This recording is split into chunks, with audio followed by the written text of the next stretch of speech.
سبق بنتا ہے قرآن حدیث میں، ذکر فإن الذکر تنفع المؤمنین، اللہ نے فرمایا محبوب ان کو بار بار یاد کرایا کریں، واقعات قصص، اس سے مومنوں کو نفع ہوتا ہے۔ تنفع المؤمنین، مومنوں کو کیا ہوتا ہے؟ یہ ہماری بار بار ایک ہی چیز کو بار بار ذکر کرنا، اس سے بھی نفع ہوتا ہے، اس سے ایک نئی روحانی فیض نصیب ہوتا ہے، ایک نئی تازگی نصیب ہوتی ہے۔ تو یہ کیونکہ نماز پڑھ لی تھی، صحابہ باہر نکلے، اس کے بعد ساتھ والے گاؤں میں نماز پڑھ رہے تھے، صحابہ دور سے انہوں نے کہا بھائی بیت المقدس کی طرف منہ نہ کرو، اللہ کا حکم آ گیا ہے، کعبہ شریف کی طرف منہ کرو۔ تو ان کے ایمان کا مقام دیکھیں، بن پوچھے ایک دوسرے پہ اتنا اعتماد تھا، ایک دوسرے سے اتنا پیار تھا، اس وقت مسلمان اس قدر سچے ہوتے تھے کہ ان کے منہ سے کوئی لفظ ایسا نکلتا ہی نہیں تھا، اعتماد ہی اتنا بڑا تھا ایک دوسرے کو، تو انہوں نے بغیر کسی تحقیق کیے کیا کیا؟ منہ پھیرا اور کعبے کی طرف منہ کر لیا۔ یہ بھی ایک نیا ایمان، انہوں نے ایمان کی کیفیت کا ایک انداز نیا رقم کر دیا، نیا ایک کیا کر دیا جی؟ رقم کر دیا، ایک نیا طریقہ ایک رقم کر دیا اور سمجھا دیا کہ ہمارا ایمان کتنا بلند ہے۔ اللہ کا حکم آ جائے، ایک ہے دور سے کسی کو کہہ دینا اور اتنا عمل کرنا ہے کہ کسی کو قریب سے کہنا اور نہ ماننا، یہ سوچنے کی بات ہے۔ کل بھی میں نے عرض کیا تھا کہ ان کا ایمان بہت بلند ہے، اس لیے صحابہ کے بارے میں نہ بات اگر کرنی چاہیے تو فضیلت بیان کرنی چاہیے، ورنہ صحابہ کے بارے میں کوئی ایسی بات نہیں کرنی چاہیے جس کے اندر ایمان اسی وقت ختم ہو جائے گا، ایمان اسی وقت ہاتھ دھو کے وہ بیٹھ جائے گا۔ کسی صحابی کے بارے میں بات کی، جیسا بھی ہے وہ صحابی ہے، جیسا کیا ہونا ہے وہ ان کا مقام ہی بڑا بلند ہے، ہر وہ صحابی، تو اس لیے ان کے ایمان دیکھیں۔ آپ خود اس قرآن کی آیت پہ ہم غور کریں تو کتنا بڑا مقام ہوگا۔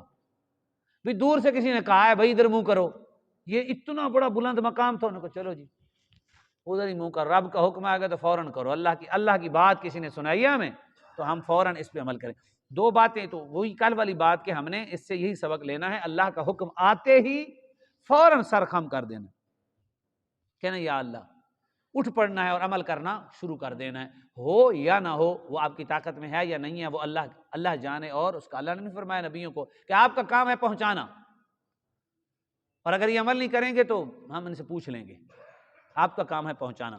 سیدہ طیبہ عائشہ صدیقہ حضور کی چاہت کی اللہ کی بارگاہ میں کتنا مقام تھا، تو حضور کے گھر سے ہی پوچھ لیتے ہیں،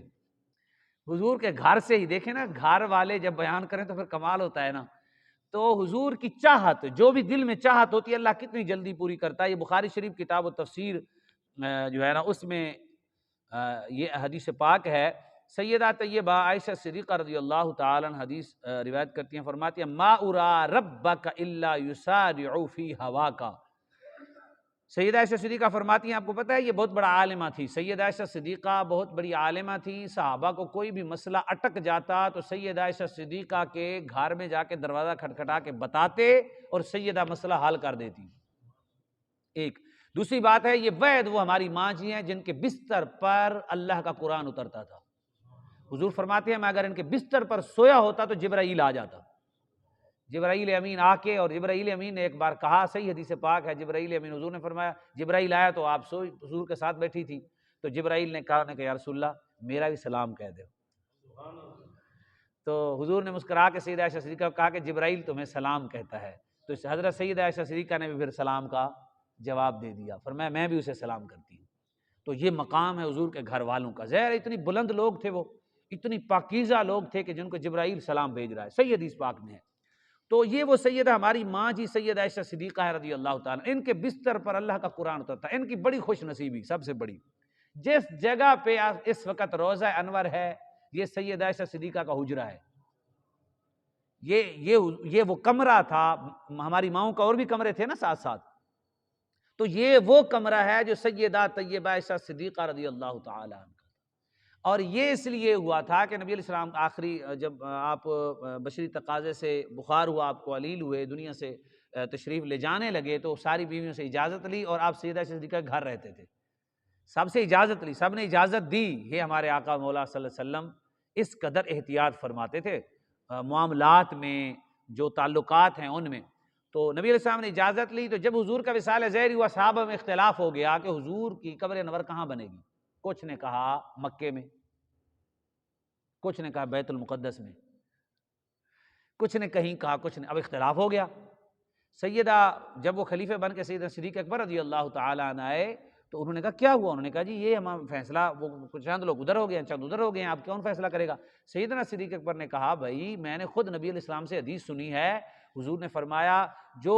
نبی کا مسکن ہوتا ہے وہی نبی کا مدفن ہوتا ہے، یعنی جہاں نبی ہوتے ہیں نا آخری لمحات میں، جہاں سے دنیا سے تشریف لے جاتے ہیں وہی ان کا روزہ بنتا ہے، یہ میں نے خود حدیث سنی ہے، سب کا اختلاف ختم۔ انہوں نے کہا حضور کا فرمان آ گیا، وہ تو دیوانے لوگ تھے، حضور کا فرمان آ گیا، انہوں نے کہا ٹھیک ہے بھائی یہی بنے گا۔ تو وہ کمرہ ہے جس کمرے میں۔ اور اگلی بات یہاں جو ہے نا سیدہ طیبہ عائشہ صدیقہ، ایک مسئلہ بھی چلو ہمیں پتہ چل جائے، آپ جو ہے حضور صلی اللہ علیہ وسلم ہوتے، آپ کا کمرہ تھا نا، تو آپ جاتی، آپ خود کہتی ہیں بخاری مسلم میں حدیث ہے، آپ فرماتی ہیں میں جاتی صفائی کرتی، میرے سر پہ تھوڑا بہت دوپٹہ آگے پیچھے ہوتا، میرا گھر تھا میں ایسے کرتی، پھر میرا باپ آ گیا، فرمایا پھر بھی میں ایسے کرتی، بخاری مسلم کی حدیث ہے، احترام دیکھیں۔ فرمایا لیکن جب سیدنا عمر آئے تو فرمایا پھر مجھے عمر سے حیا آتی تھی، میں مکمل دوپٹہ لے کے آتی تھی، وہ میرے خاوند تھے، وہ میرے باپ تھے، اس لیے وہاں میرا دوپٹہ جیسے بھی ہوتا میں اپنے آ جاتی، لیکن جب حضرت عمر آ گئے تو پھر میں مکمل پردے میں سے معلوم ہوا کہ اگر مخلوط مجالس نہ ہو قبرستان میں تو عورت باپردہ قبرستان میں جا سکتی ہے۔ کچھ لوگ بالکل ہی روک دیتے ہیں، نہیں، وہاں روکنا چاہیے جہاں مخلوط ہوتی ہے، مرد بھی ہوں عورتیں بھی ہوں، پھر گناہ ہوگا۔ اگر مخلوط نہیں ہے، بالکل قبرستان ویسے ہے، رش نہیں ہے، تو وہاں اگر عورت باپردہ جانا چاہتی ہے تو جا سکتی ہے۔ سیدہ عائشہ صدیقہ رضی اللہ تعالیٰ، تو یہ ان کا احترام دیکھیں اور ان کا یقین دیکھیں کہ شہید کس قدر زندہ ہیں، آپ کو زندگی کس قدر کہ مجھے حیا آتی ہے عمر سے، حالانکہ وہ قبر انور میں ہے فرمایا مجھے حیا آتی ہے۔ تو یہ ہے ہماری ماں جی۔ ماں جی فرماتی ہیں، میں نے ماں جی کا تھوڑا سا تعارف کرا، چلو برکت ہو جائے ہماری ماں جی، اللہ تعالیٰ ان کے صدقے سے ہماری بیٹیوں پر رحمت فرمائے، اللہ تعالیٰ ہماری بیٹیوں پر رحمت فرمائے، قوم کی بیٹیوں پر رحمت فرمائے، بالخصوص غزہ کی جو مسلمان ہماری بیٹی ہیں، فلسطین کی ہیں، ان پر اللہ رحمت فرمائے۔ بیٹیوں کے اس وقت بہت مسائل ہیں، اللہ رب العزت معافی عطا فرمائے۔ میں نے پہلے بھی ایک دفعہ مسئلہ بیان کیا، یہ جو اس وقت جہیز ہے یہ سود ہے، اللہ اس سے ہمیں پناہ عطا فرمائے۔ حالانکہ بیٹی کے لیے حق مہر مقرر کر دیا ہے، تو حق مہر بات بڑی زبردست ہے، مجھے پھر بھول جائے گی، آج میں آپ کو حق مہر کے بارے میں بتا دوں۔ ماں کی جو حق مہر ہے نا، حضور نے فرمایا لا مہر اقل من 10 دراہم، کم از کم 10 درہم حق مہر ہے، اس سے کم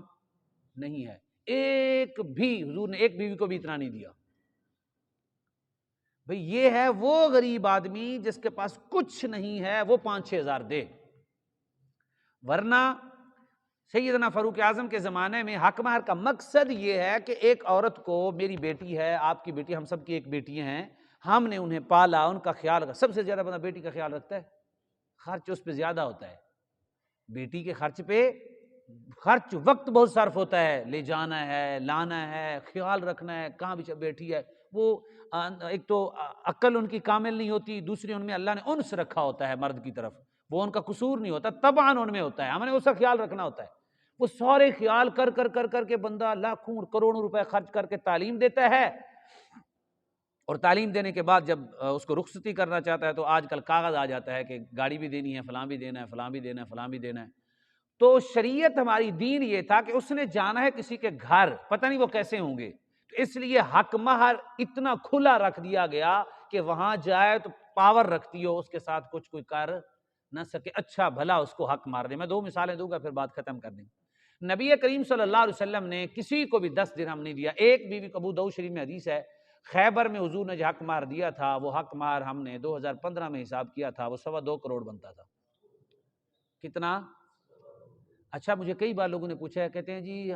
حق مہر اسلامی کتنا ہے؟ میں نے کہا اسلامی نہیں، پوچھیں مجھ سے کہ حضور نے کتنا دیا تھا۔ اسلامی تو وہ تو آپ غریب آدمی کے لیے پوچھیں، اسلامی مجھ سے پوچھیں بھی سنت رسول کیا ہے؟ ایک ہے حکم، ایک ہے اجازت، ایک ہے سنت۔ سنت کی طرف جانا چاہیے نا،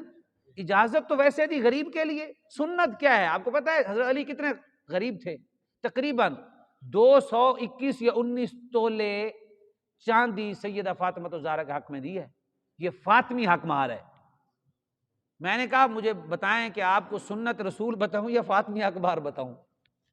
تو یہ حق مہر تھا، اس لیے بیٹی کو کسی کے گھر میں اس نے جانا ہے تو تو اس کے وہاں رہ کر اس کو اچھی طاقت، مالی طاقت دینے کے لیے، مالی قوت دینے کے لیے، وہاں جا کے کسی چیز کے حصے کا مالک بننے کے لیے، تاکہ اس کے ساتھ کچھ ہو نہ۔ اور بات سنیں، حضرت امام حسن نے تقریباً جو اندازہ ہے، مختلف احادیث ہیں، 90 یا 120 نکاح کیے ہیں۔ کتنے؟ آپ پریشان ہوں گے، وہ میں بتا دیتا ہوں ہسٹری بھی۔ ہوا یہ کہ ساتھ حنفیہ قبیلہ تھا ایک، ان کی چاہت تھی کہ ہماری بچیوں میں سے حضرت امام حسن کی نکاح ہو اور ان کے نطفے سے ہمیں کوئی سید مل جائے۔ وہ آل رسول سے بڑا پیار کرتے تھے، قبیلہ تھا، اور وہ آتے تھے، آپس میں ان کی صلح تھی، وہ آتے ایک بیٹی کا نکاح کرتے، دوسرا پیچھے لائن میں کھڑا ہوتا کہ میں نے بھی اپنی بیٹی کا نکاح دینا ہے۔ حضرت امام حسن اس سے نکاح کرتے، اس کو حق مہر دیتے، اس کے ساتھ خلوت کرتے کچھ دیر کے لیے، پھر اس کو طلاق دے دیتے۔ اس کی خواہش پر ہی پچھلا کہتا، وہ ایسے ہی ہوتے، کہتے جی ٹھیک ہے دے دیں جناب، یہ طلاق دیں، وہ میرا بھائی پیچھے اور بھی ہے۔ کہ حضرت علی نے جا کے ان کو روکا کہ یار کیا کرتے ہو؟ انہوں نے کہا جی ہماری بیٹیاں، ہم اہل بیت سے رشتہ چاہتے ہیں، ہم اپنے گھروں میں اتنا اہل بیت سے پیار کرتے تھے کہ ہم چاہتے ہیں کہ اہل بیت سے ایک نطفہ، ایک بچہ ہمارے گھر میں بھی آ جائے۔ لیکن اس کے باوجود امام حسن ہر عورت کو اتنا حق مار دیتے تھے کہ ساری زندگی وہ حق مار کھاتی تو اسے ختم نہ ہوتا۔ بتائیں، میں اس کی طرف کوئی بتاتا ہی نہیں ہے، میں نے کہا وہ بات ذہن میں آگے تو بتا دے، حق مار اچھا دینا چاہیے۔ ہمارے ہاں مراسی کو جتنا دیتے ہیں نا، اتنا بھی بیوی کو نہیں دیتے، جتنا شادی حال پہ خرچ کرتے ہیں اتنا بھی نہیں دیتے۔ یار کمال ہے یار، خدا کے بندے، وہ مرغی پال کے کوئی مفت میں نہیں دیتا، دیتا ہے۔ ایک پورا انسان پال کے ایک ماں باپ نے اپنے کندھوں پر اتنا وزن اٹھا کے دیا ہے، تو اس کا حق بنتا ہے کہ اس کو کچھ نہ کچھ حق مہر دیا جائے۔ مثال، دوسری مثال میں نے کہا تھا 2 مثال امام حسن کی آ گئی، اب سیدنا